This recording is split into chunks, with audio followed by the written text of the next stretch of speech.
আজকে আমরা একটা অদ্ভুত বা ভূতুড়ে টাইপের বাক্য শিখবো। কি শিখবো? অদ্ভুত বা ভূতুড়ে টাইপের বাক্য। যে what his name is known to me. ঠিক আছে, যে তার নাম যা, আমি তা জানি বা আমার দ্বারা তা জানা হয় তার নাম কি।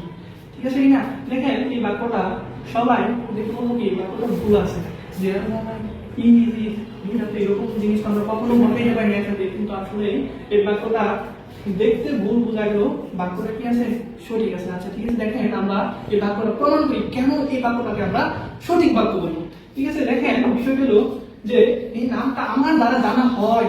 ঠিক আছে, তার মানে আমি দেখেন এখানে যে নামটা কিন্তু কাজ করতে পারতেছে না, তার মানে যেহেতু সাবজেক্ট কাজ করতে পারতেছে না, সেহেতু এটাকে আমরা কি বলবো? প্যাসিভ ভয়েস বলবো। Passive voice.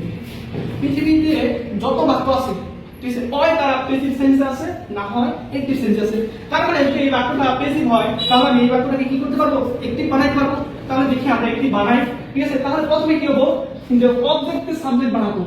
ঠিক আছে, কিন্তু রূপটা সাবজেক্টকে দিতে হবে। তাহলে মি এর সাবজেক্টিভ ফর্ম কি? আই।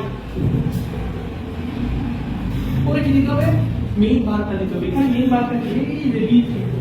ঠিক আছে, কথা অক্সিলারি ভার্বটা বুঝে যাবে। এখানে মেইন ভার্বটা ঠিক আছে বেস ফর্ম করবে, তার মানে বা প্রেজেন্ট ফর্ম করবে। I know. I know. ঠিক আছে, আমি জানি। ঠিক আছে, আমি জানি। ঠিক আছে, ক্লিয়ার? এখন দেখেন এখন কি ওয়ার্ড ব্যবহার করবো? এই যে সাবজেক্টকে অবজেক্ট বানাবো। যে কি বানাবো? যে আই নো, আমি জানি।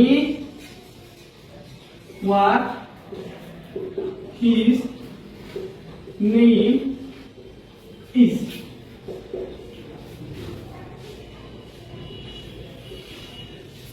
জি দেখেন যে এখানে মূলত কি? এটা হলো ভার্ব, আর এই যে পুরাটুকু এটা হলো এখন নাউন ক্লজ। কি ক্লজ? Noun clause. এখন দেখেন নাউন ক্লজ কার মতো কাজ করতে পারে? নাউন ক্লজ অবজেক্টের মতো কাজ করতে পারে, তাই কি না? তার মানে এটা মূলত কি? অবজেক্ট। আর দেখেন এই যে সাবজেক্ট, এই যে ভার্ব, তার মানে এটা কি আছে? অ্যাক্টিভ সেন্স আছে।